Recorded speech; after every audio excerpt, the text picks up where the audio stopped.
Muito bom dia, meus queridos. Mais uma vez aqui para o nosso encontro semanal. Sempre aquela palavra de bênção, aquela palavra que vai alegrar teu dia e vai te trazer esperança. E essa palavra não é minha, mas é a palavra de Deus. Eu vou estar apenas ilustrando e sendo o interlocutor. Essa é a minha intenção. A despeito do que tem acontecido esses dias aí, né? Nós temos visto que muita catástrofe tem acontecido por conta das chuvas aqui no nosso estado, do Rio de Janeiro principalmente, mas também em outros estados. Tem relatos aí de muita chuva e alguns estados que estão sendo afetados já pela segunda, terceira vez nesse ano. Pessoas que estavam tentando reconstruir as suas vidas e tiveram tudo levado novamente. Aqui próximo em Friburgo, novamente tivemos relatos de pessoas que morreram, famílias destroçadas, relatos de uma criança que foi resgatada nos braços dos pais, mas que infelizmente os pais morreram. Como lidar com essas coisas, né? E talvez vocês fiquem se perguntando: onde está Deus? Por que Deus permite essas coisas? Realmente nós não sabemos o que acontece. Deixa eu me deslocar aqui, porque onde eu estou falando tem muita gente e pode atrapalhar a nossa gravação. E essas pessoas, e não só essas pessoas também, né? Mas muitas pessoas se perguntam: por que Deus permite essas coisas? Por que Deus não livrou? Ou por que Deus livrou uns e não livrou outros? E muitos podem estar questionando até mesmo se Deus existe, né? E se Ele existe, seria Ele um Deus mau? De forma alguma. Deus é amor, Deus é justiça. E essas coisas, elas acontecem. Eu quero estar lendo, ou melhor, citando aqui uma palavra da Bíblia para servir de pano de fundo daquilo que nós vamos falar. Está no livro de Jó, no capítulo 42, verso 5. Onde Jó, depois de ter passado por muitas tribulações, eu creio que a maioria das pessoas que estão vendo esse vídeo já conhece a história de Jó. Se não conhece, eu convido você a ler. São poucos capítulos. E no capítulo 42, no final do livro, no verso 5, ele diz assim: meus ouvidos só te conhecia de ouvir falar, mas agora meus olhos te veem. Declaração linda e forte, né? É Jó falando a respeito de Deus, depois de ter vivido todas aquelas questões, né? Como sabe que Jó perdeu a família inteira, só restou a mulher, e passou por enfermidade, perdeu todos os bens. E Jó era um homem íntegro, reto e temente a Deus. Mas no final, depois de questionamentos, quando Deus o visitou e mostrou para ele que o caminho dele é muito mais alto, os propósitos eternos são muito superiores, Jó declarou essa frase. Mas Jó era homem de fé. Lá no capítulo 19, capítulo 19, verso 25 a 27, Jó já tinha dito: eu sei que o meu Redentor vive e por fim ele se levantará ao meu favor. Ou seja, ele tinha esperança em um Deus. E é isso que eu quero te falar essa manhã. Não perca a esperança. Apesar de todas as notícias ruins, muitos relatos, não só de catástrofe, mas pelo mundo afora, eu quero te convidar a conhecer melhor esse Deus e poder um dia declarar como Jó declarou: que eu sei que o meu Redentor vive, que no fim se levantará a meu favor, e entender que os propósitos de Deus, os caminhos de Deus são mais altos que o nosso. A nossa visão está no plano terreno, mas o plano de Deus, ele é eterno e ele vai além do que nós podemos ver. E agora, pelo momento, talvez você não esteja entendendo, talvez eu também não entenda.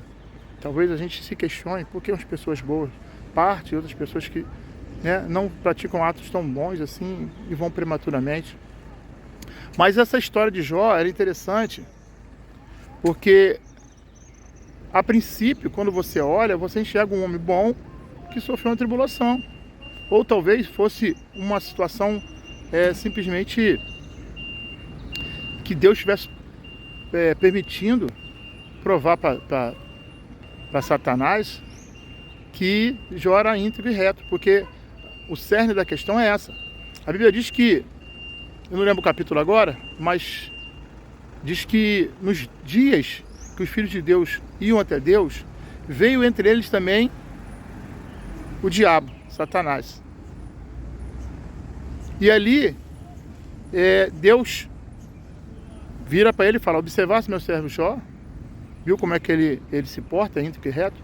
E o diabo diz para Deus, segundo a palavra: mas também você cobra ele de riquezas, você abençoa ele, tira tudo dele, para ver se ele vai continuar te adorando. Então Deus permitiu que assim fizesse, e só falou assim: ó, não toca só na vida dele. Então o diabo foi lá e fez uma arruaça na vida de Jó. E isso aconteceu por quê?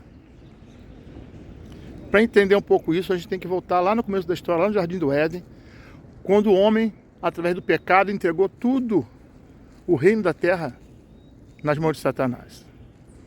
Então, para Satanás, que ele fala: eu vim de rodear a terra, ou seja, ele passeava pela terra porque ele tinha autoridade sobre a terra. Ele passeava por um jardim que agora era dele, foi entregue a ele. Legalmente pertencia a ele. E ele não admitia que nesse jardim tivesse uma pessoa que fosse íntegra e reta. Uma pessoa que fosse temente a Deus, conforme Jó. Aquilo incomodava Satanás terrivelmente. E, legalmente, o diabo tinha razão. Porque a autoridade tinha sido dada a ele. Então aquilo ali era uma afronta. E o diabo, como a palavra diz, o acusador, ele foi reclamar diante de Deus e acusar: olha, não estou gostando disso. Temos que entender que nesse tempo é um tempo que fica entre, vamos dizer assim, a grosso modo, a entrega, a queda de Satanás, a entrega do jardim a Satanás por Adão e Eva, por conta do pecado. Então aí, em algum lugar na história, aparece o livro de Jó. Porém, nós temos Jesus. E a Bíblia diz que Jesus foi o Cristo. Ele pagou o preço por mim e por você, e ele foi no inferno e tomou a chave do inferno e da morte. Ou seja, agora o diabo não tem mais autoridade, porque ele foi tomado, ele foi comprado com o sangue precioso dele. Um Deus se fez em carne e o Espírito dele habitou entre nós, viveu como nós, cumpriu todos os requisitos e venceu Satanás na cruz. Ele comprou a mim e a você para ele, porque nós estávamos condenados. Toda a geração estava condenada. Não existia homem justo que se justificasse perante essa condenação. Isso é que a Bíblia nos relata. Então, voltando para o texto de Jó, agora fica um pouco mais claro para mim e para você o cerne dessa história. E a Bíblia diz que no final do livro que Deus restituiu a Jó em dobro. Deus deu tudo restituiu o que ele tinha e ainda muito mais. Então eu quero que você olhe para o alto, olhe com a perspectiva divina, do além do espiritual, porque para nós a nossa vida, que é curta, é muito preciosa, e é preciosa, porém a eternidade é muito mais, porque isso aqui tudo passa, gerações e gerações já têm passado, grandes, pequenos, nós vamos um dia ser chamados a esse juízo. A hora da morte vai chegar para qualquer um, não tem como escapar. E essa hora, a diferença que vai fazer é se você entregou a sua vida, está vivendo conforme a palavra de Deus preconiza. Se você entregou a sua vida a Jesus, a nossa esperança, como já diz, eu sei que meu Redentor vive, e Jesus vive, a nossa esperança é no pós-morte, morarmos com Ele no céu. Onde é o céu, onde é a morada de Deus, isso nós vamos saber quando chegar lá. Mas uma coisa eu tenho certeza, e você tem que crer, que Deus existe. Ele é galardoador daquele que o busca. Bom dia. Tenha uma semana abençoada. Fui.